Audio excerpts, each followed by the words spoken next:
Cette piscine extérieure d'eau de mer, chauffée à 30 degrés, les clients l'adorent.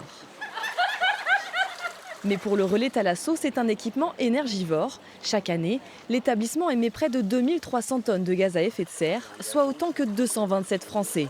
Alors depuis 2020, l'établissement cherche à diminuer drastiquement sa consommation d'énergie. On s'est appuyé sur des experts pour faire un audit énergétique dans un premier temps et ensuite de pouvoir réfléchir à des solutions qui vont nous permettre d'avoir des systèmes beaucoup plus vertueux et de transformer nos technologies vers des énergies beaucoup plus vertes. C'est donc toute la machinerie qui est repensée.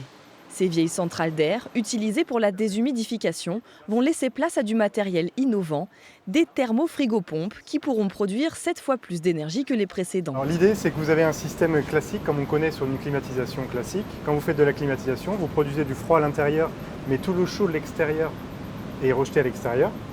Et dans ce système-là, le chaud qui va être rejeté à l'extérieur, on va le réutiliser pour préchauffer l'eau de mer. En investissant près d'1 million d'euros, le centre de Thalasso table sur de belles économies d'énergie à hauteur d'au moins 35%. Dans ce budget, une somme est aussi allouée à la préservation de l'environnement. 80% de l'île de Ré est classée territoire protégé.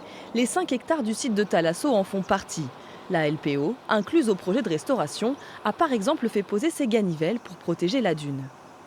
On voit bien la différence entre le chemin du littoral ici, qui est le sentier du littoral, où le sable est très piétiné, où il n'y a pas de végétation, et ici où on voit une végétation, on voit déjà ici des centaurées rudes également, qui sont des plantes de ces zones sableuses, le panico de mer également, là, qui est en train qui est passé fleur, et donc tout notre travail est de réhabiliter, de restaurer.